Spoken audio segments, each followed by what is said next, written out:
Hey guys, what's going on? This is Kyle with HOGWORKZ here to introduce you to the Illumina Tour Pack LED. This is a brand new light from HOGWORKZ. It offers extremely bright LED output, sequential turn signals, built-in daytime running light, and brake light function. Depending on the year of your bike, you're going to get the required wire harness for your model. So check hogworks.com for the exact model you have, and when you make your purchase, you're going to get that exact harness you need. This is going to fit HOGWORKZ Razor, Chopped, and King Tour Packs, as well as Harley-Davidson Chopped and King Tour Packs. This bad boy is going to work on 14 to current touring models. There's a little modification required on the Tour Pack itself, and Alex here in our shop is going to demonstrate that for you today, show you how easy this is to get installed on your Tour Pack. We're going to get into that right now, so let's swing on over to Alex. All right, so the Tour Pack light is going to come with a couple different things. It's going to come with your drill template, your mounting screws. It's going to come with a grommet for your wire.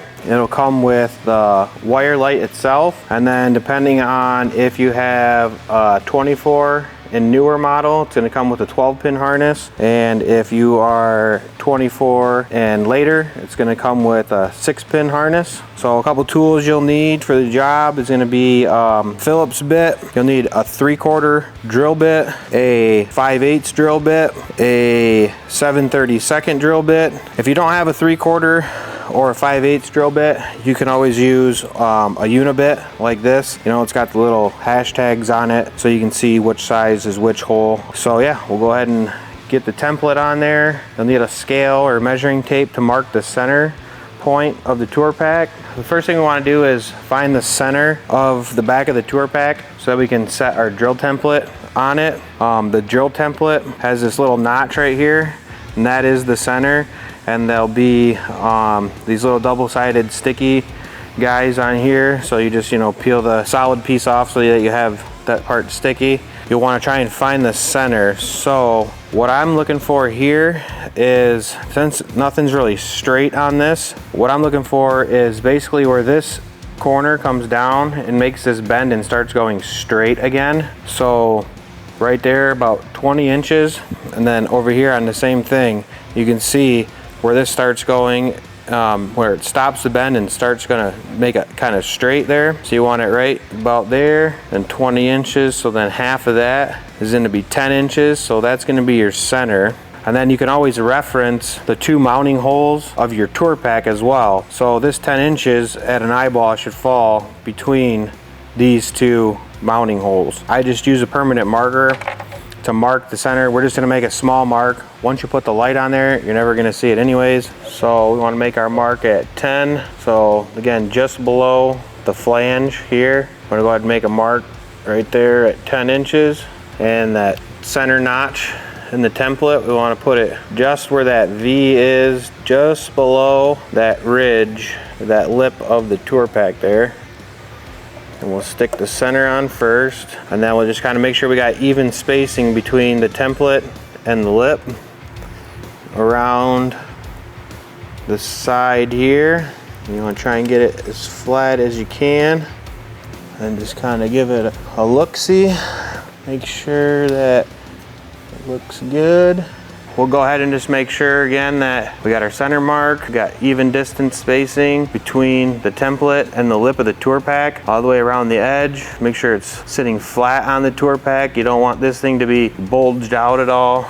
You can kind of see it's nice and tight. We're gonna drill 7/32 holes in 1, 2, 3, 4, 5, 6 on the other side. And then what also is not a bad idea is to drill a pilot hole for this 3/4 at 7/32 as well in the middle. And what that'll do is, because this is such a bigger bit going in there, it'll give you a nice pilot hole for this bigger bit to follow in through that hole. So we'll go ahead and start with these 2 in the back.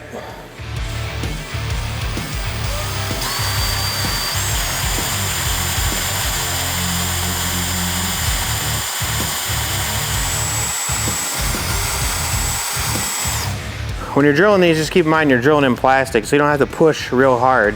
Just let the drill bit do the work. It'll take a little bit longer, but at least you won't ram your chuck of your drill into the side of your Tour Pack. So we'll go ahead and do these ones on the side here.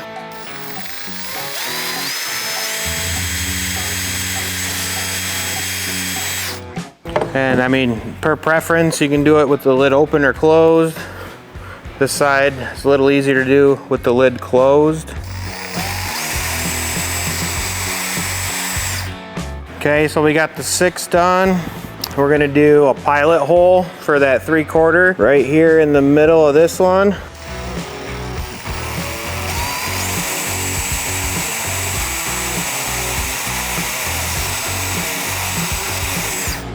And then we're gonna switch out to the 3/4 bit, or like I say, you could use a unibit if you wanted to. Since I got a 3/4, I'll just use that. And again, with a big drill bit in plastic, you know, you just let the drill do the work. You don't want to be pushing really hard on it, because with a big bit like this, it'll grab on you. So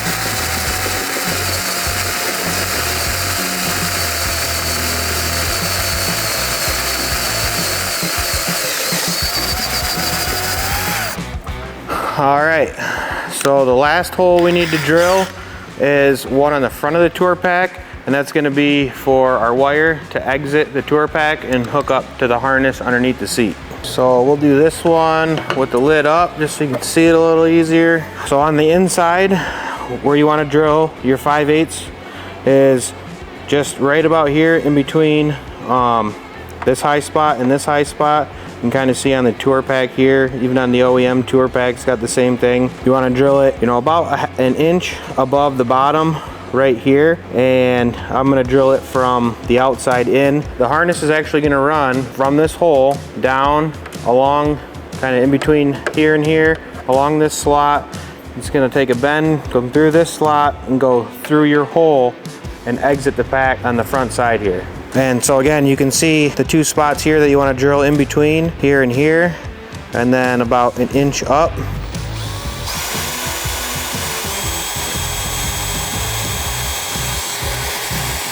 And then we'll come in with the 5/8 bit.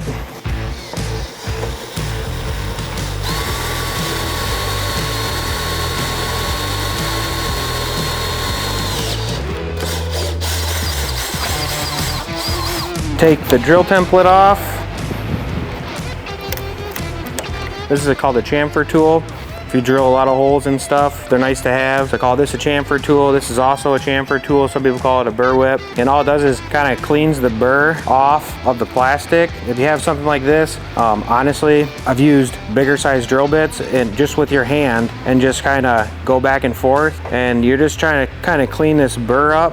Get this burr off of here, it'll sit flush on there. So like the outside of the pack isn't too bad, but the inside of the pack, you'll notice, you know, there's a pretty decent sized burr here, and you're gonna be screwing a screw in here, and you want the head of the screw to sit flat on here. So if you just take one of these guys and just, you don't have to put a lot of pressure on it, and you can just go ahead and clean these burrs up so that when you go to tighten your screws down, you get real good contact with your screw head to the mounting surface. And it just puts a little chamfer on there. And these bigger size holes, like this thing's a little, I guess I could use this, but if you needed to, and you had a smaller one of these, you could always take one of these, and it essentially does the same thing. You know, you just go around in a circle a couple times, and it just gets rid of that burr. Same thing on this guy up here. Again, you don't have to put a lot of pressure on it. If you put too much pressure on it, it'll actually just create another burr. So now that you have all that cleaned up, now you just run your finger across them and make sure you don't feel anything sticking up too high. With the connector, you want to go ahead and line it up with that hole first and get that to come through. It's easiest to do these 2 holes here first in the back. Just like anything, you just want to get these started. You don't want to snug them down all the way, because you might have to, you know, shift this around. Now these ones I'm just getting started here. And what you're looking for is, you want the holes on the light, you want to be able to see them through this clearance hole. So like I say, you might have to kind of push this around just a little bit so you can see them in there. And then once you can see them, go ahead and just kind of hand start these. You're only going to get about a half a turn or so on them. And then, but again, don't just send these all home, because you're going to have to kind of shimmy this around just a little bit. that one being my last one, what we can do is go ahead and tighten these ones up and just kind of go back around that same general order and tighten them down. Now what we're going to do is install our wire. So you're going to take the small end that's going to hook to the light, push it through the front. Kind of want to get it back into place here.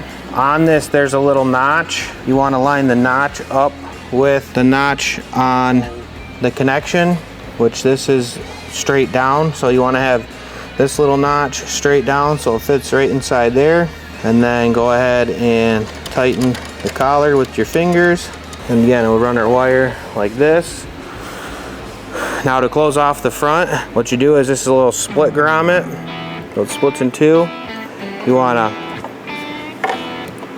put that around the wire and then kind of push it through till the other side pops through like that.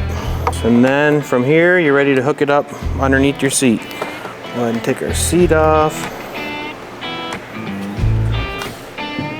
So this one being a 2014, we're gonna go ahead and use our 6-pin splitting harness. We're gonna split the rear 6-pin OEM harness. We're gonna put one of ends of our splitter into that 6-pin, one into this, and then our Tour Pack light wire into there.